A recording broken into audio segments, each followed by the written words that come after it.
Hey guys, welcome back to the channel. In the last video, I talked about two different mics that I use for two different podcasts that I'm currently working to produce. This time I wanted to take one of those podcasts and go a little bit further into the actual setup and the actual production of that podcast. Check it out. All right, so like I said last time, I am currently producing a podcast with a couple of friends called Creating Creators Podcast.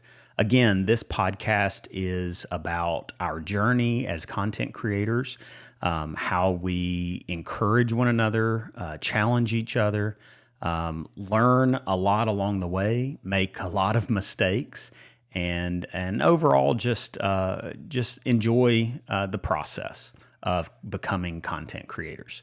And so we document this journey and we have a lot of conversations just about the struggles and the problem solving that we end up facing along our journey as content creators. So we actually record this podcast in my home office. And today I'm going to talk a little bit about that office and sort of show you behind the scenes how the podcast is actually produced. So let's start off and talk about the room. I'm actually currently in the very room that we shoot the podcast in, sitting in one of the seats using one of the mics. This room is actually a spare office room in our house. The room is about a 10 by 10 room. No closet, just a big bay window that's actually right here in front of me behind the camera. And then you've got the door to the room just over here on the side. There's actually two main walls in this room. One wall is the wall you're seeing right here behind me. It's got a gray paneling, and it's got these three big posters that are sort of decoration for our podcast. The theme that we've sort of gone with in this room is sort of this black and white nostalgic film is sort of the thought. So you've got Goonies, you've got A Trip to the Moon, which is just a classic black and white special effects film, and then you've got Charlie Chaplin, the kid, a photo from it. So photo, movie poster, photo is sort of the way the art is. On this wall, newest edition, are some local artist renderings of some Star Wars helmets. So thought those were really cool and thought they would make a great addition to the sort of setup here. Tried to bring in some greenery recently. We're still trying to figure that out exactly because I sort of like the idea of black, white, gray, and green as sort of the colors. Sort of bring in some pops of green if possible. I also use this room as my YouTube content room. Right here to my right, I'll show you. This is actually the bookshelf that you see a lot of times in my content. On the bookshelf, I have decorated it with old camera equipment. Got some old film cameras as well as some old like 90s, 2000 model camcorders. That's sort of this space. My purpose in this space was to create sort of two shooting angles. I could shoot YouTube content facing towards the shelf, and we could shoot our podcast facing towards the gray panel wall. So in addition to the walls and the shelves, you also have this table. This table was a thrift store purchase for about $30.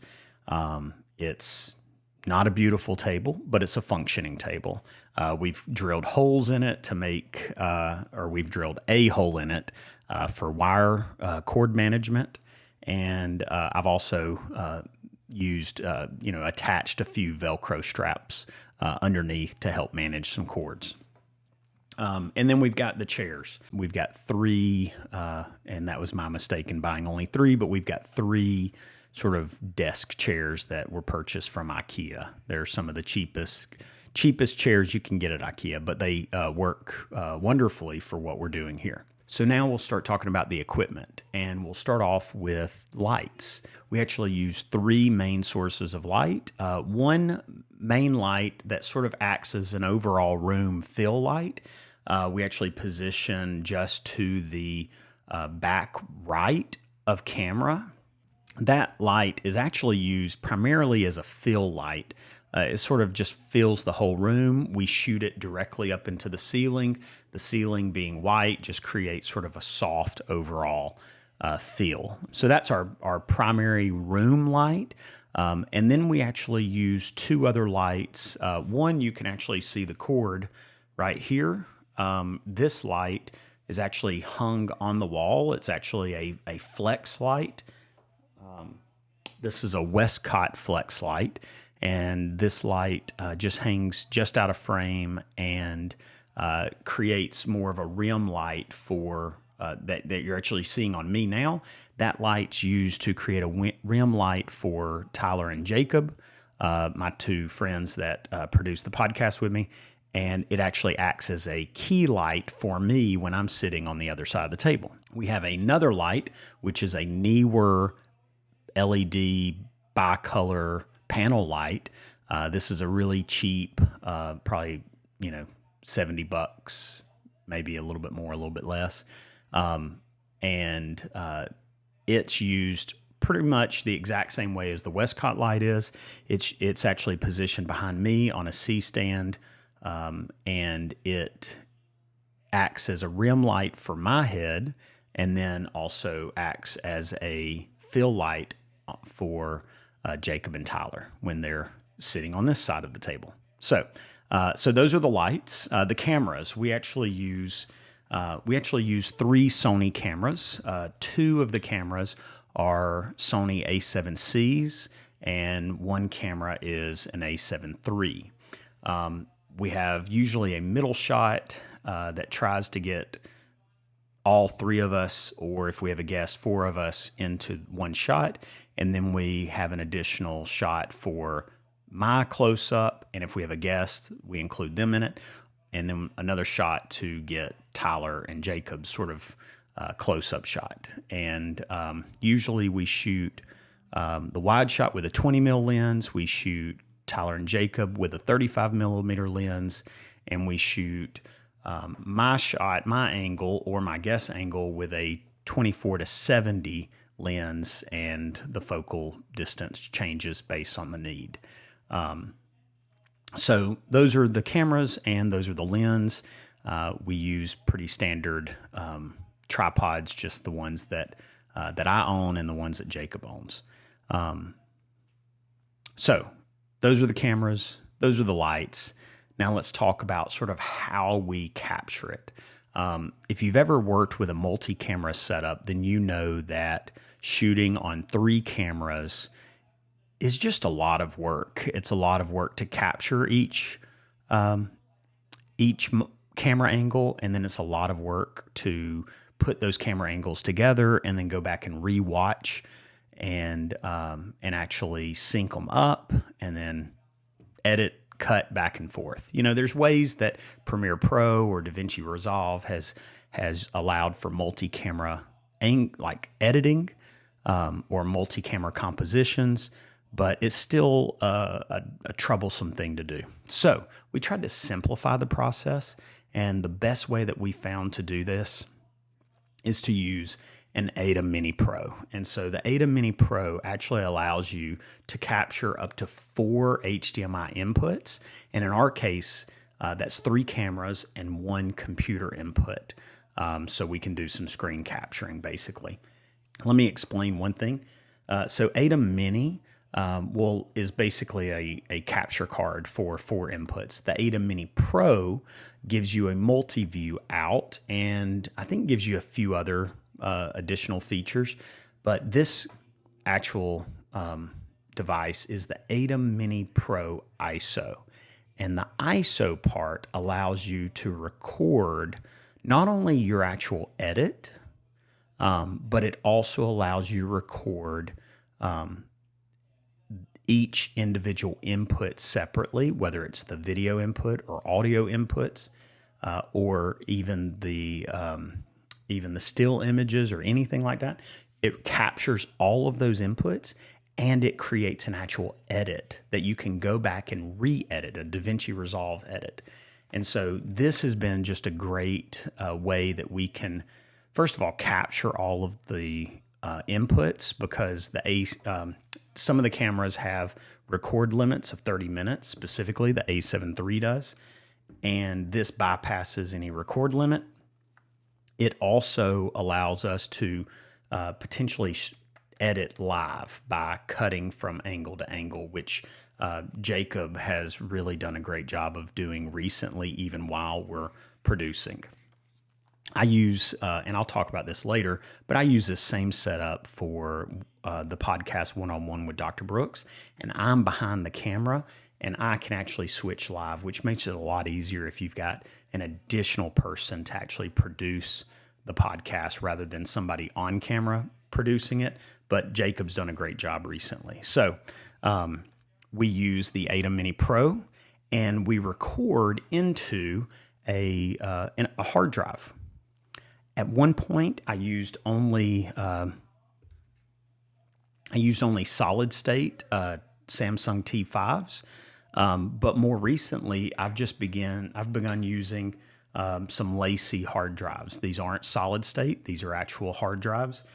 This is, I believe, a 4 terabyte hard drive, and I've got a couple of them, and I use one for personal, and then I use another one for work. Actually, I use a couple for the personal podcast, and I use one for a work podcast. So I don't think you need to have a solid state. I think these hard drives specifically record information fast enough to handle the 1080 footage that the ATEM Mini Pro ISO is capturing. And I do have to say, the ATEM Mini Pro is limited to 1080 only, which is one drawback, but one that I'm willing to tolerate for the simplicity of this setup. So that is both. Now I've covered the lights, I've covered the camera, and I've covered the switcher. Next is the actual computer. And I think I'm going to hold off on that. So instead, I think next I'm going to talk about the microphone, because obviously a podcast is not only, obviously not primarily video, it's primarily audio. And even though we do a huge focus on video, the audio part of a podcast is extremely important. And so we use the Rode NT USB Mini. If you want more information about this mic specifically and the software Rode Connect that we use with it, I encourage you to watch the last video. I'll put a link in the description below. But it's a fantastic mic. It's a low budget $99 mic, and it is able to connect to Rode Connect, which is free software, which allows you to capture up to 4 mics, which we use 3, unless we have a guest, at which time we use 4. It also allows you to capture system audio, any kind of software that you want to route towards it. It can capture that if you're on a Zoom call or something like that, as well as it has some sound pads that you can trigger for intro, outro, other kind of sound effects that you may want to add. So great combination, highly suggest it, especially though, if you decide to go with the Rode NT USB Mini, and really just about any kind of podcasting mic, I would highly encourage you to purchase some type of an arm, whether it's a Rode PSA-1, such as we use on the backside, or this is the Elgato low profile something arm. So it's sort of a sideways scissor arm. These are great options, both of these, just depending on the need. We really needed something lower profile than what the PSA-1 was for these fronts, so it didn't block our camera angle. So been a great addition, these arms have been. Next, I do want to talk about just real quickly the cables and the computer. So I do record all of the audio into Rode Connect using my MacBook Pro. It's a 15-inch from back when they made 15 inches still. I think a 2018 maybe. And cable-wise, I mean, really, these cameras take micro HDMI. And so I've got micro HDMI to full size HDMI. I think these are like 15-foot cables. They work great. I just ordered some off Amazon.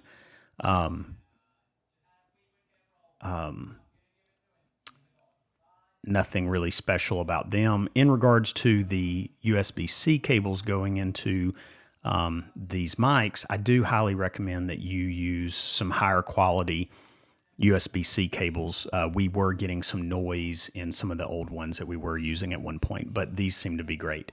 We also use a monitor that's right here. I'll show it on camera, but we use a monitor. We use the Lapel, I think is how you say that. It's a portable monitor that's really easy to set up. It runs off of USB-C power and can take a mini HDMI input. And I use that as a monitor out for the ATEM Mini Pro ISO so that we can see each of the inputs before we cut. We usually leave it on like a program view, but it also has multi-view if you need that. So just a great option to be able to see what our cameras are capturing. Plus, that's the way that we show everyone at the table what we're looking at on the computer so that I'm not having to turn my computer around. Instead, we position it at the head of the table, and Jacob and Tyler and myself, we can see whatever's on the computer screen at that time. I think that's it as far as this setup. We've definitely had to learn a little bit better how to use our cameras. We've had to learn better how to use these mics. We've had to learn how to light the scene a little bit better. We've definitely grown our decor in the room. But I think it's been a great learning experience for us. We've learned how to switch. We've learned how to edit. Speaking of editing, I will say the only editing we really do in post now at this point, now that Jacob's doing a little bit better with cutting, is we clean up some of those cuts. Occasionally, we may slide a cut earlier or later, or get rid of a cut if he accidentally cuts to one camera versus the other. But the ATEM Mini Pro ISO actually makes that really easy. It creates a folder for your project for that day. You name it, whatever you're naming it, and then you go in and you open the actual DaVinci Resolve edit that is created, and just go ahead and do quick little edits. We add a bumper on the front and a bumper on the back, just as a intro and outro, and we do that in post rather than actually using the buttons or graphics or anything like that. So we've just found that to be easier. But that's pretty much it. And I will say this. If you're considering starting a podcast, I would really encourage you to video the podcast. I think it's worth it. I think it makes the podcast more consumable and gives your audience more options to consume it. And so, not to mention, it also gives you a way in which you can then promote the podcast using videos on Instagram or TikTok or Facebook. So, if you've got the equipment, like cameras, then buying a switcher, this switcher specifically, the ATEM Mini Pro ISO, I believe is a $800, $900 switcher. But I would encourage you, get the ISO. The ISO, especially if you're going to be possibly managing it on camera versus behind the camera, it's a must. In my work podcast, I'll talk about this later. I think I could get away with just the ATEM Mini Pro because I'm able to edit live a lot cleaner than we are when we're part of the podcast and editing. So that's it. If you have any questions, or if you want to contribute any other ideas to how maybe we could improve what we're doing with our podcast, Creating Creators, then I encourage you definitely leave a comment below. If this was helpful, I would appreciate a like. Definitely subscribe if you're interested in this content and look forward to learning more. In a future episode, I'll talk about my work podcast, One-on-One with Dr. Brooks, and we'll talk through that setup. It's a little bit different, but at the same time, it has some similarities as well. So look forward to seeing you in the next video. Thanks.